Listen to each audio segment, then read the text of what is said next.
आज हम लोग करेंगे वेव ऑप्टिक्स का most important question for 12th board. ठीक है, ये बहुत इंपॉर्टेंट क्वेश्चन का सेट है, इसको केयरफुल होकर करना और इसको याद करके ही एग्जाम में जाइएगा ताकि आपको वेव ऑप्टिक्स से एक भी एमसीक्यू ना छूटे। और ज्यादा क्वेश्चन का कलेक्शन नहीं है, सिर्फ 30 क्वेश्चन का कलेक्शन है और ये सारे क्वेश्चंस इंपॉर्टेंट है 12th बोर्ड के लिए। ठीक है, तो चलिए स्टार्ट करते हैं क्वेश्चन प्रैक्टिस करना। एक इंपॉर्टेंट बात कि अगर आपको 12th बोर्ड का कंप्लीट फिजिक्स का नोट्स चाहिए या हर एक चैप्टर का एमसीक्यू का सेट चाहिए तो आप हमारे वेबसाइट पर विजिट कर सकते हैं sandeepkashyap.starmakerphysicsclass.in। इस वेबसाइट पर जाएं और ब्लॉग वाले ऑप्शन में जाकर सारे पीडीएफ नोट्स और एमसीक्यू का सेट फ्री में डाउनलोड कर सकते हैं। ठीक है, तो चलिए क्वेश्चन स्टार्ट करते हैं और देखते हैं कि क्वेश्चन में क्या दम है। ठीक है, उम्मीद करते हैं कि आप लोग थ्योरी को पूरा याद करके बैठे हैं सेट प्रैक्टिस के लिए। Okay, let us start. What is the geometrical shape of wave front that originate when plane wave passes through a convex lens. क्या कह रहा है कि किसी कॉन्वेक्स लेंस से अगर प्लेन वेव पास करता है, प्लेन वेव पास करता है, प्लेन वेव पास करना मतलब वहाँ लाइन जो होगा वो पैरेलल जाएगा, इस तरह से जाएगा, इस तरह से कन्वर्ज हो जाएगा कॉन्वेक्स लेंस में, समझ गए। तो यहाँ पर जो वेव फ्रंट बन रहा है बिल्कुल देखिए ऐसा बन रहा है वेव फ्रंट, यानी कि कन्वर्जिंग बन रहा है। तो हम यहाँ पर टिक आउट क्या करेंगे, कन्वर्जिंग स्फेरिकल। ठीक है, नेक्स्ट क्वेश्चन हमारा है what is the locus of all particles in a medium vibrating in the same phase called. भाई जब सेम फेज में अगर वाइब्रेट कर रहा है तो उसको हम लोग क्या बोलते हैं, तो उसको हम लोग बोलते हैं वेव फ्रंट बोलते हैं। क्या बोलते हैं, वेव फ्रंट। नेक्स्ट क्वेश्चन है विच of the following factors does the intensity of light depend on. भाई इंटेंसिटी किस पे डिपेंड करता है, तो इंटेंसिटी ना तो फ्रीक्वेंसी पे डिपेंड करता है, ना ही वेवलेंथ पे डिपेंड करता है, किस पे डिपेंड करता है, एम्पलीट्यूड पे डिपेंड करता है। समझ गए। Question number 4। देखो भाई फास्ट करवाने के पीछे रीजन कि आपके पास समय है नहीं ज्यादा, तो क्वेश्चन जितना फास्ट करिए, ठीक है, उतना ही आपके लिए बेहतर रहेगा। सेट प्रैक्टिस फास्ट ही होना चाहिए। थ्योरी को पूरा याद करके बैठिए, सेट प्रैक्टिस फास्ट करेंगे। ठीक है, इससे टाइम मैनेज होता है। नेक्स्ट क्वेश्चन पे आते हैं। Which of the following phenomena confirms the transverse nature of light. कौन करता है ट्रांसवर्स नेचर, तो polarisation of light. Next question है fluoride glasses are used in sun glasses because they are cheaper. ये तो मजाक की बात है भाई, और सस्ता होता है इसलिए नहीं यूज करते। ठीक है, they have good colour, colour की वजह से नहीं यूज करते। हाँ, भले कुछ लोग को पता नहीं है तो समझते हैं कि कलर के लिए यूज कर रहे हैं, फैशन के लिए यूज कर रहे हैं। देखो फैशनेबल भी लिखा हुआ है, ये भी नहीं, तो इसके लिए यूज नहीं करते। उसका मेन जो पर्पस है ना वो है to reduce intensity of light. तो हमारा जो सही आंसर होगा, ये सब गलत हो गया, तीनों सही आंसर होगा डी, डी ऑप्शन सही हो जाएगा हमारा। नेक्स्ट क्वेश्चन है 6 number. Two light sources are said to be coherent when both the source of light emit. बताओ दोनों का हम कोहेरेंट कब कहेंगे, बताओ दोनों कोहेरेंट कब कहलाएगा, जब they have same wavelength and constant phase difference. जब दोनों के पास क्या हो, सेम वेवलेंथ हो और कांस्टेंट फेज डिफरेंस हो। ठीक है, क्वेश्चन नंबर 7 देखेंगे। 7 नंबर क्वेश्चन में क्या है, the quantity that does not change due to refraction is. Refraction का टाइम पे क्या नहीं चेंज करता, देखो वेवलेंथ चेंज करता, स्पीड की वजह से एम्पलीट्यूड चेंज करेगा, वेव स्पीड चेंज करेगा, तो क्या चेंज नहीं करता, तो फ्रीक्वेंसी चेंज नहीं करता। ठीक है, next question. Two sources are said to be coherent when their phase difference. तो फेज डिफरेंस क्या होगा भाई, कांस्टेंट रहता है, कोई चेंजिंग नहीं होता, तब हम कहते हैं कि कोहेरेंट सोर्स है। ठीक है, next question. Light waves are क्या होता है भाई, ट्रांसवर्स होता है, लॉन्गिट्यूडनल होता है, तो ट्रांसवर्स नेचर का है। ठीक है, Young's double slit experiment. In Young's double slit experiment, the slit separation is halved and slit to screen distance is doubled. The fringe width, चलिए फार्मूला लगाते हैं, y बराबर होता है lambda D by D. Check करते हैं कि क्या होगा भाई। तो देखो क्या बोला यहाँ पर कि जो स्लिट सेपरेशन है, स्लिट सेपरेशन ये वो हाफ होता है, यानी डी बाई टू हो जाएगा।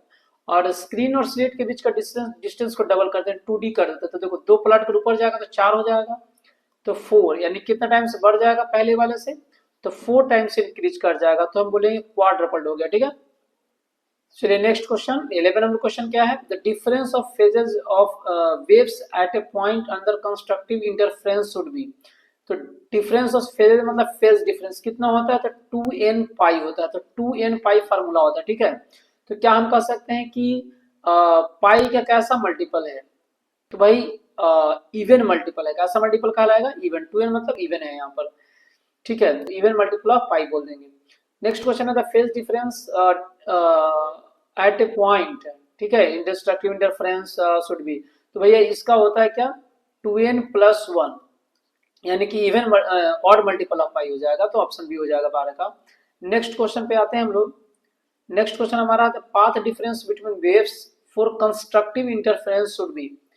कंस्ट्रक्टिव इंटरफेरेंस के लिए पाथ क्या होगा, तो अभी फार्मूला पढ़े हो ना, अभी फार्मूला हम लोग देखें, ये जो फेज डिफरेंस का होता है 2n पाई, तो फार्मूला इसका होता है ओरिजिनल एक्चुअल में जो फार्मूला होता है इसका, वो होता है लेमडा, एक मिनट इसको थोड़ा करेक्ट कर लेते हैं, ठीक है, यहाँ पर ध्यान देंगे।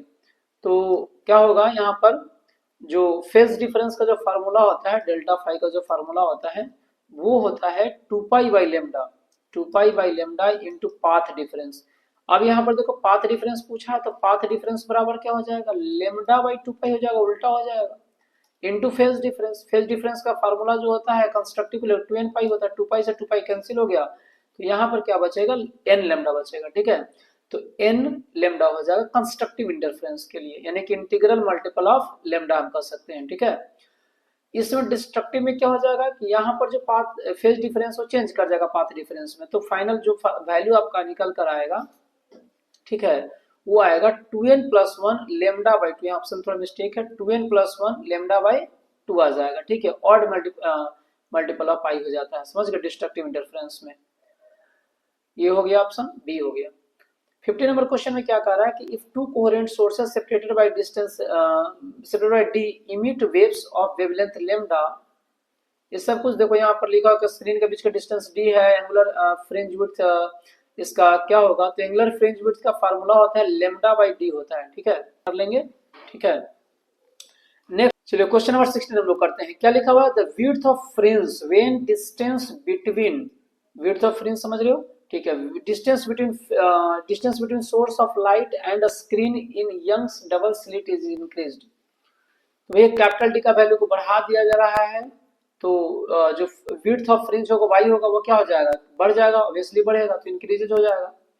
नेक्स्ट क्वेश्चन इंपॉर्टेंट है यहाँ पर, ये क्वेश्चन काफी, क्वेश्चन नंबर 17 की तरफ बढ़ते हैं, क्या लिखा हुआ, to coherent monochromatic light beams, intensity का रेशियो देखो 1:4 है, इसको सुपरपोज किया गया है। अब कह रहा है कि the ratio of maximum to minimum intensity in the resulting pattern, तो भैया रेशियो है इंटेंसिटी का, तो मान लो I1:I2 कितना 1:4, ठीक है।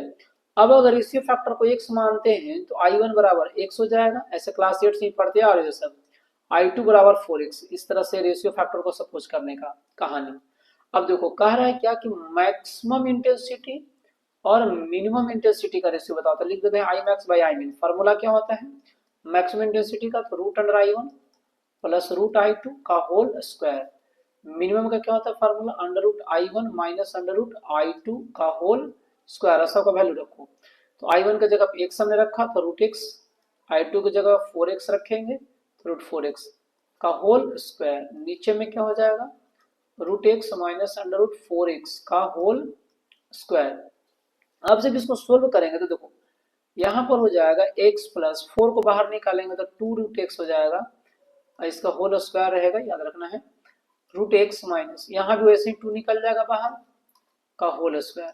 अब क्या है 2√x प्लस √x कितना √x हो जाएगा 3√x बटा में, यहाँ हो जाएगा माइनस √x, इसका भी होल स्क्वायर है, नीचे भी होल स्क्वायर है, रूट से स्क्वायर कटेगा 3 का स्क्वायर 9 हो जाएगा, तो 9x यहाँ पर बचेगा x कट गया तो कितना बचा 9/1, 9/1 मीन्स क्या होगा 9:1 हो जाएगा, तो डी आंसर हो जाएगा। अच्छा क्वेश्चन था न्यूमेरिकल, आगे बढ़ते हैं, देखो तुम सिमिलर क्वेश्चन है, इसको खुद से सोल्व करना, ठीक है ना, यहाँ पर 9x हो जाएगा और क्या हो जाएगा 4x, इसका जो आंसर आएगा 25:1 आएगा, तुम सेम वे में सोल्व करना है, समझ गए, यहाँ 9x लिखना है, यहाँ पर क्या हो जाएगा 4x हो जाएगा, √4x हो जाएगा, तो बाहर निकल कर टूट, तो ये आंसर आएगा, सोल्व करिएगा खुद से। Next question is the bending of light at edge of obstacle into geometrical shadow is called, भैया उसको हम लोग क्या बोलते हैं, डिफ्रैक्शन ही तो बोलते हैं। अच्छा आगे आ जाओ। सोप जो है, जो कलर्ड दिखता है, ठीक है, वो किसकी वजह से दिखता है, इंटरफेरेंस की वजह से दिखता है, समझ गए। कलर जो होता है सोप बबल का, वो इंटरफेरेंस की वजह से दिखेगा। Next question is, the diffraction fringes obtain from a straight edges are. भैया उसका जो विड्थ होता है वो इक्वल नहीं होता। डबल स्लिट एक्सपेरिमेंट में इक्वल होता है, लेकिन इसमें विड्थ इक्वल नहीं होता। नेक्स्ट क्वेश्चन है कि Huygens secondary wave principle is used, तो उसको यूज किया गया है new geometrical position of wave front के लिए, तो आंसर ए हो जाएगा। Next the concept of secondary wavelet was given भाई, तो हाइजन ही दिए थे भाई। इसका जो है ना सेकेंडरी वेवलेट का जो कहानी हाइजन के प्रिंसिपल से आता है। नेक्स्ट क्वेश्चन हमारा है कि द टेंजेंट ऑफ पोलराइजेशन, देखो पोलराइजेशन एंगल की जो कहानी है, म्यू बराबर tan आई पी, ये किसका है, ब्रीवेस्टर्स लॉ को इंडिकेट करता है, तो ब्रीवेस्टर्स लॉ हो जाएगा, ठीक है। नेक्स्ट क्वेश्चन हमारा है when light is refracted which of the following is not change, जब रिफ्रैक्ट करता है क्या चेंज नहीं होता, पिछले क्वेश्चन में इसमें था, एक और रिपीट हो गया क्वेश्चन, फ्रीक्वेंसी चेंज नहीं करता, ठीक है। नेक्स्ट क्वेश्चन है electromagnetic waves can be polarised by, तो पोलराइजर से होगा या पोलराइड से जिसको कहते हैं, ठीक है। Fresnel distance is given by, तो फ्रेशनल डिस्टेंस जो है भैया, फ्रेशनल डिस्टेंस को बताया गया है a square by lambda, a square by lambda से, ठीक है। नेक्स्ट है कि the correct graph of intensity of fringes in Young's double slit experiment is, Young's double slit experiment में जो फ्रिंज जो इंटेंसिटी का जो ग्राफ है, भाई हमको पता है कि इंटेंसिटी सेम होता है, जो कि इसमें इंटेंसिटी लैग मतलब कम होते जा रहा है, फिर इसमें भी वैसा ही है, ये सिंगल स्लिट वाला है, तो ये वाला आंसर सही हो जाएगा, आपका सी सही होगा। देखो इसमें सबका इंटेंसिटी क्या है, सेम है ना, सेम इंटेंसिटी है सब सभी ग्राफ में, ठीक है। तो नेक्स्ट क्वेश्चन हमारा 29 कि if the refractive index of medium in contact with air is n, refractive index n है, ब्रीवेस्टर्स एंगल क्या होगा, तो अभी थोड़ा देर पहले बताया कि म्यू बराबर होता है tan आई पी। अब यहाँ पर चूंकि म्यू की जगह पे एन लिखा हुआ, कोई प्रॉब्लम नहीं, tan को लेफ्ट में लेकर आएंगे तो क्या हो जाएगा, tan इनवर्स एन हो जाएगा बराबर i p, i p means polarising angle, तो यहाँ पर हो जाएगा, ये हो जाएगा, डी हो जाएगा, ठीक है। Next question is the wave front of light coming from large distance from a source of unknown shape will be approximately, ठीक है। तो उसको क्या कहते हैं, तो उसको थ्योरी में आपको बताए हैं कि उसको हम लोग क्या बोलते हैं, प्लेन वेव फ्रंट बोलते हैं, क्या बोलते हैं, प्लेन वेव फ्रंट बोलते हैं, समझ गए। पॉइंट सोर्स से स्फेरिकल बनता है, और जो रड शेप का लीनियर सोर्स रहेगा तो सिलेंड्रिकल बनता है, और जो इन्फिनिटी से आता है वो कैसा वेव फ्रंट होता है, तो प्लेन वेव फ्रंट होता है, ठीक है। नेक्स्ट क्वेश्चन हमारा है कि in Young's double slit experiment, एक Young's experiment the separation between slit, देखो न्यूमेरिकल क्वेश्चन, इसको सोल्व करते ऊपर में सोल्व कर लेते हैं, ठीक है। सेपरेशन बिटवीन द स्लिट्स यानी कि स्मॉल डी का वैल्यू कितना है, 1 mm है। Distance between the screen is ये यानी कि डी का वैल्यू 1 मीटर है। उसके बाद लिखा गया है if the measured value of the fringe width भी 0.5 mm, यानी कि यहाँ पर जो y का वैल्यू जो दे रखा है वो 0.5 mm है। आपसे वेवलेंथ पूछ रहा है, तो you know that we all know that y is equal to lambda D by d, ठीक है। अब इसको रिप्लेस करते हैं, फार्मूले को इधर उधर कर दो, तो लेमडा बराबर क्या हो जाएगा, y डी बाई डी, अब सबका वैल्यू रख के कैलकुलेट कर लो, तो lambda is equal to y का वैल्यू कितना दे रखा है यहाँ पर देखो 0.5 mm, इसको क्या ऐसा लिख सकते हैं 0.5 इंटू 10 के पावर -3 मीटर में, ये मीटर में रहेगा, ठीक है। मिलीमीटर को मीटर में चेंज करने के लिए 10 का पावर -3 से मल्टीप्लाई कर देते हैं, और स्मॉल डी का वैल्यू कितना 1 mm, तो इसको लिख सकते हो 1 इंटू 10 के पावर -3 मीटर, सब मीटर में रहेगा, ठीक है। इंटू सबको मीटर में चेंज करते हैं, इंटू नहीं नीचे बटा डिवाइड में है ना, कैपिटल डी का वैल्यू 1 मीटर, इसको चेंज करने की जरूरत नहीं है। अब यहाँ से क्या हो जाएगा, मल्टीप्लाई कर लीजिए, तो 0.5 बाहर आ जाएगा, 10 के पावर -3 10 के पावर -3 कितना हो जाएगा 10 के पावर -6, 0.5 को हम लिख सकते हैं यहाँ से 1/2 इंटू 10 के पावर -6। अब देखो यहाँ 10 के पावर -6 में नहीं, नैनोमीटर में, सभी ऑप्शन में देखो एन एन एन एन स्कोर 9 है, मतलब 10 के पावर -9 में लाना है। उसको लाने के लिए हम क्या करते हैं, यहाँ पर 1000 से मल्टीप्लाई कर लेते हैं और 1000 से डिवाइड कर लेते हैं, समझ गए। 1000 से डिवाइड का मतलब 10 के पावर 3, ये जब ऊपर जाएगा तो -3 होगा, तो इसमें चढ़ जाएगा 9 हो जाएगा, तो यहाँ से जो आपका आंसर हो जाएगा फाइनल, वो हो जाएगा 1/2 इंटू 10 के पावर -9 इंटू 1000, कटेगा तो 500 हो जाएगा, तो 500 इंटू 10 के पावर -9 मीटर, 10 के पावर -9 को हम लोग बोलते हैं नैनो, तो हो जाएगा 500 नैनोमीटर, यानी कि जो आपका सही आंसर होगा वो हो जाएगा कौन सा, ये हो जाएगा। ठीक है, काफी हम लोग जल्दी पूरा सेट प्रैक्टिस कर चुके हैं। इस तरह के सेट प्रैक्टिस के लिए हमारे चैनल को जरूर सब्सक्राइब करें, और देखने के लिए बहुत बहुत धन्यवाद। जय हिंद।